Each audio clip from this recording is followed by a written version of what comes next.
Oh man, it's a 2-for-1 weekend. How y'all doing? Sleeper Sunday? I don't know about that. Sandstorm Sunday? What's going on with Dave? I don't know. This is what I grabbed. I was carrying the sleeper today and I just grabbed that sandstorm and played with it. Actually, I was mulling over an idea of doing a regrind on this bad boy and maybe doing a finger twirl down here.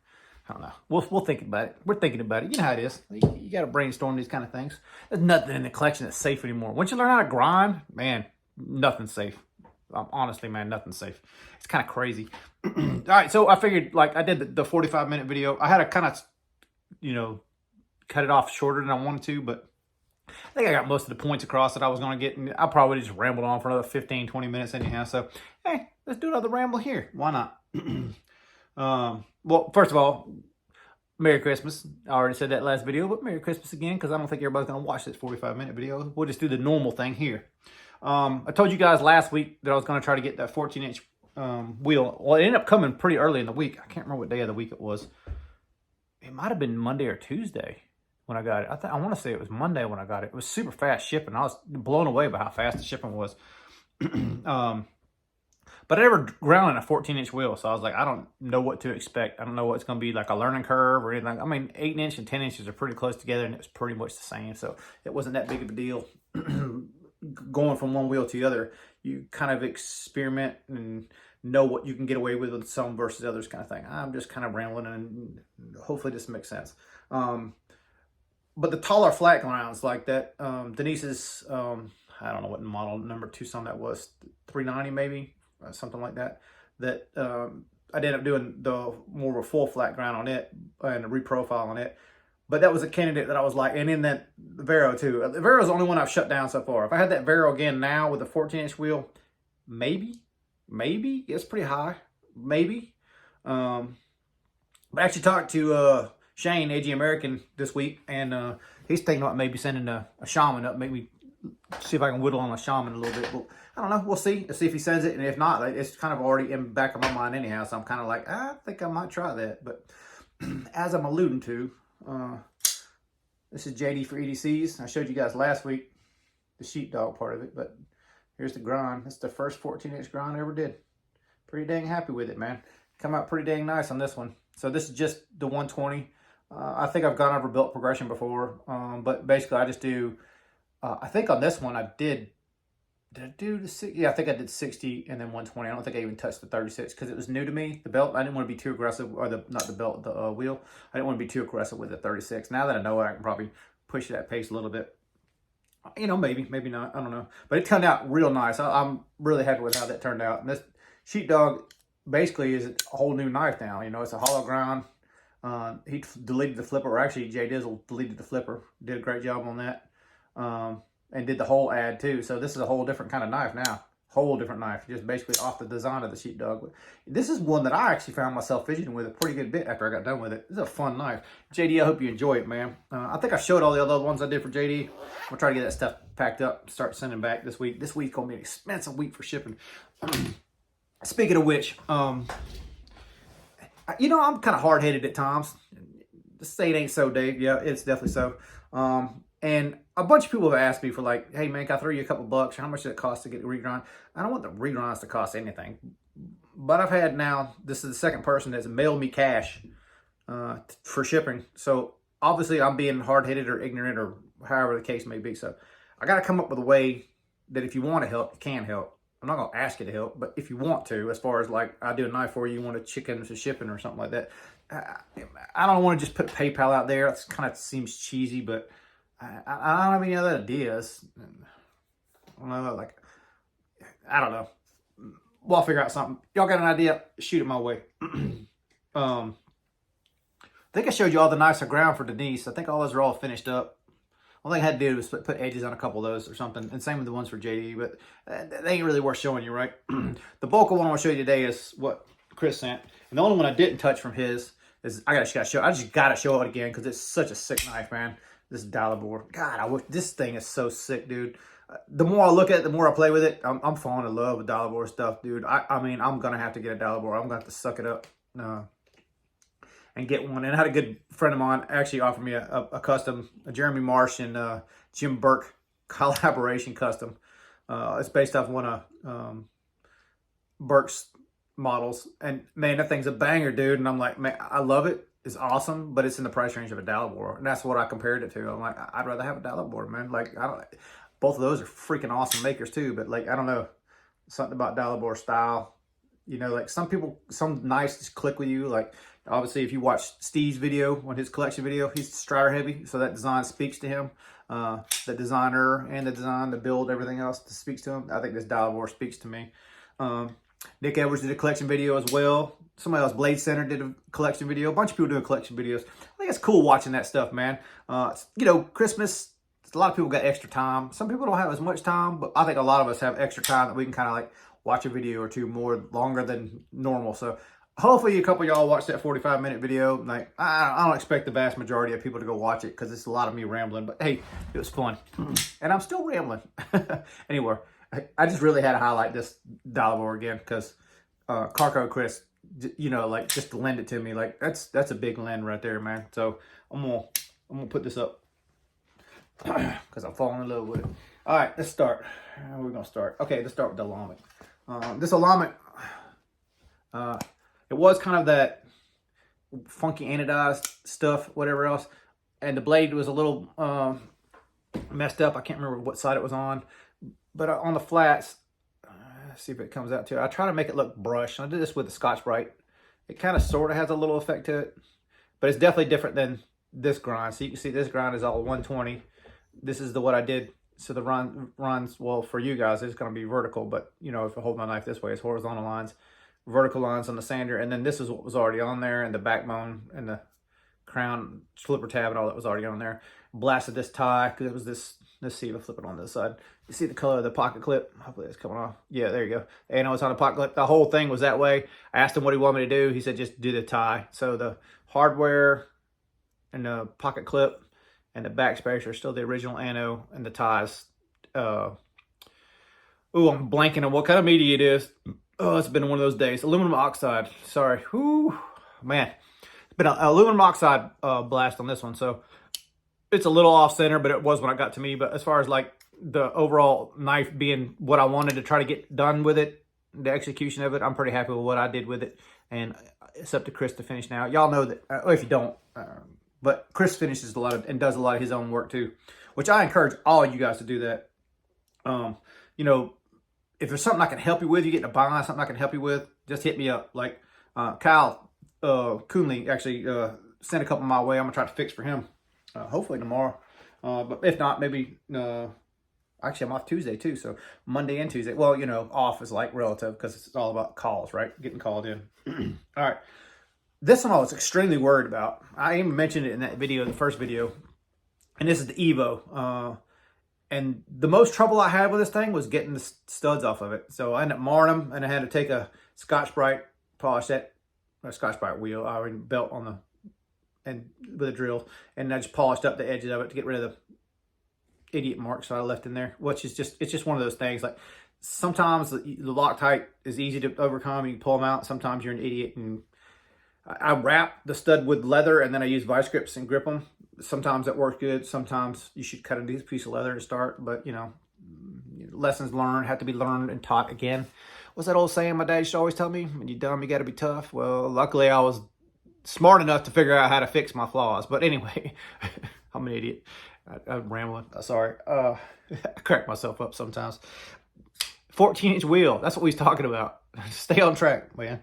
All right. 14-inch wheel. And, you know, I was nervous about doing this Evo, but, man, this thing came out exactly. And I'm talking exactly how I wanted it. Great finish. I did this whole thing. I invested a ton of money in belts and stuff. So I've probably got $350. I probably got $600 worth of belts sitting over there now that I just ordered. Well, some that came in and some they're still ordered. But this is a particular belt. It's called a Trizac. It's not an inexpensive belt. It's a pretty expensive belt. But I got a new Trizac and tried it out. And, man, I don't know if it's because it's a new belt, because new belts give you great finishes, too. I just did that as a Trizac. But, man, am I happy with how that turned out. So, basically, I didn't really regrind it. Like, it's not a whole lot thinner than it was. I basically just took the coating off of it and made it a brushed satin, more or less. Or a satin belt, a belt satin. That's what the people call it. That's what the people call it. I'm feeling funny tonight, guys. Sorry. But overall, man, I'm extremely happy with how that came out. Like, having never touched an Evo, and Chris, honestly, he's such a cool guy to push me and challenge me like this. Like, I don't think I would have challenged myself to something like this. And then Chris said, he's like, just do your best, man. Like, if he mess it up, send me the pieces back. Like, that attitude instills confidence in me, and I just grateful to have friends like you, man. All right. Yeah, let's do this. We'll just go on through the line, I guess. I don't even remember regrinding this one. This is one of those ones that I did so fast, I don't even remember doing it. But I also blasted the scales on this. Unfortunately, this is not a material that's like going to hide dirt now. So let me get this other one out for a second to see it. When you blast titanium, it turns into this aluminum oxide blast. It turns into real dark. You see how light this is? So this is an aluminum or some kind of alloy. I don't know what alloy it is. I don't know what, it could be a titanium alloy with mixed with other something that's making it lighter like this. But it's not 6Al4V, I can guarantee you that much. So I don't know what this is, but now it's rough, and it also has the ability to suck every ounce of dirt off your hand and jump into it, because this was literally clean, I don't know, 30 minutes ago. And granted, my hands ain't clean, but like all I did was just handle it, and it's already that dirty. You see under the pocket clip probably how clean it is up under there. Yeah, that's what the whole thing looked like, I don't know, 30 minutes ago.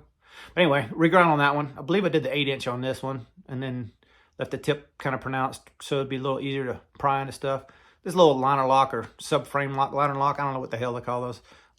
Overall, I'm pretty happy with how that one turned out. It's unmemorable. What am I? The one word I was looking for. It's not rememberable. Whatever. I don't remember doing it. Like, I just did it. It must have been an autopilot one, right? So let's go to the next kind of sort of autopilot one. We had talked about doing a blast on this guy, and then once I did the grind on it, I was like, we should probably just leave it as is. And he was like, yep, leave it as is. It's like, all right, cool. So just the Bowie, what is it, Badlands? Yeah, I think it's the Badlands. And just did that nice little, I'm pretty sure this is an 8-inch hollow too, because it's still, yeah, it's still kind of robust, but it's very Medford-esque. If you know what Medford-esque, like the kind of grinds, touch thinner, but very much in that realm of things. Like, it's that thicker hollow grind. It's not like a super slicey hollow grind like some of those other 14-inch ones like I was showing you a while ago. So you kind of sort of got to judge when you're looking at the knife, is a stock thick and how high that grind goes up, and then you kind of judge what wheel you use. So I'm pretty sure I did this one with the 8-inch wheel, just to make it look the way I wanted it to. Okay, this one, oh my God. I gotta be honest, I got my butt kicked with this one. It's all right. It don't suck. This is the first time I looked at it in 3 days or whatever, how many days it's been. Because I couldn't look at it no more for a while there. It bothered me. And I literally ground this thing 3 times before I was happy with it. So now it's basically the whole hollow goes all the way straight through. I had originally ground it where the tanto was a pronounced tanto and then the hollow behind it. And the blend wasn't symmetrical. I had it all done, sharpened it, everything. I was like, the blend's not symmetrical. I got to do it again. And I messed it up. And so I tried to do something different with the tip and try to bring it back a little more, and I messed it up. So this is the 3rd time.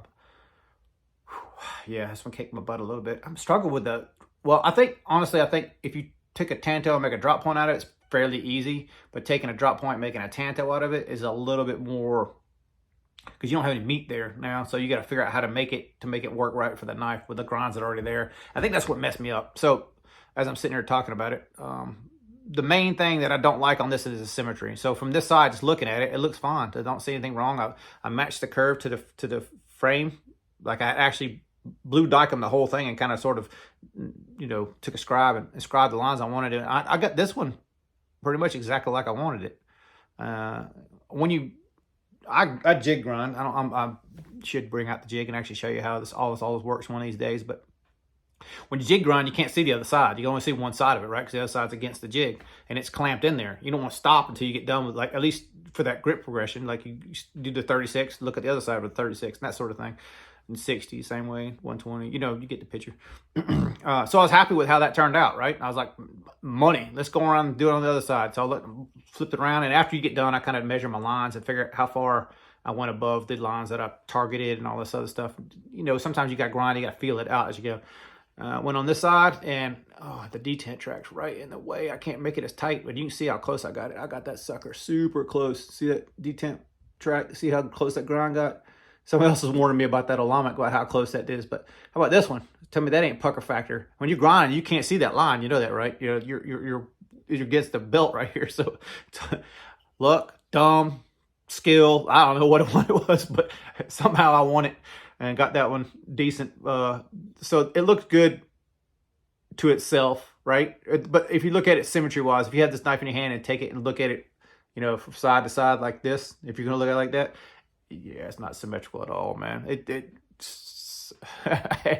I told him, man, I was like, man, we're going to find another one of these and we'll do another one for you. Like, eventually, that's what I aim to do. So yes, the blade itself is shorter than it used to be. Definitely a little more pokey stabby than it used to be. But overall, I'm happy with it. It's just like, it's one of those ones that just kind of kicked my butt. And I'm glad I toughed through and found a way to make it work. But this one earned itself. Like, yeah, it was a pain, dude. It was a pain. And I don't think I talked about this one last week. No, I don't think I did at all. This is, I don't think I talked about anything I did for Chris last week. Maybe I did, and this video is just redundant. Hopefully not. God, now I got to question myself. Did I talk about this stuff? I don't think I did. Pariah. So this is a double action. And after I talked with Chris, I realized that they took away, so it's manual, but it's also an automatic. So let me show you the grind before I go into what the knife thing's about. I think I did this one on a 10-inch wheel.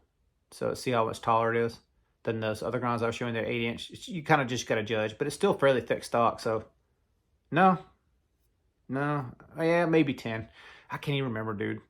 It's like this grind's fairly easy for me now. I'm getting much better at that. But once again, that detent track, you see how close I snuck up to that detent track. I was right up at it, snuck right up in there.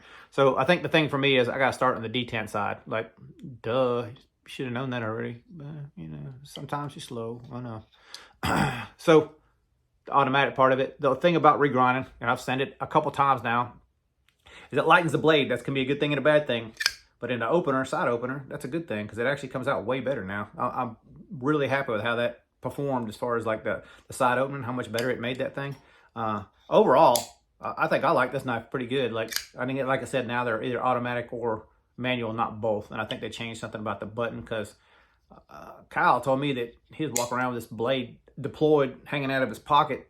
Somebody else told him about it. Like, so that seems pretty damn scary to me. So hopefully it don't happen, Chris. But I mean, he got more work to do on this one. He didn't want me to mess around with nothing else other than just to regrind on this one. So go back to him. And that concludes all of Chris's stuff. That concludes actually all the knives I got to talk to you about this weekend. I just got that edge put on that Evo and stuff. So, that's like the last thing I had to do for all these knives. But I'm going to get these all sent back to you, Chris. Very much appreciate you sending them, man. We'll work out something with that fighter flipper if you want to. If you ever decide to get rid of this guy, you know who this guy might want it. Like, just let me know. But I'm not trying to buy you a knife, dude. I'm honestly not. I just really like this dial board. And something about the construction of this one just sings to me, man. All right, so another 20-minute video. Hope you guys had a great Christmas. I'm going to try to get some more stuff done so we can make more videos for next week. Y'all be cool. Later.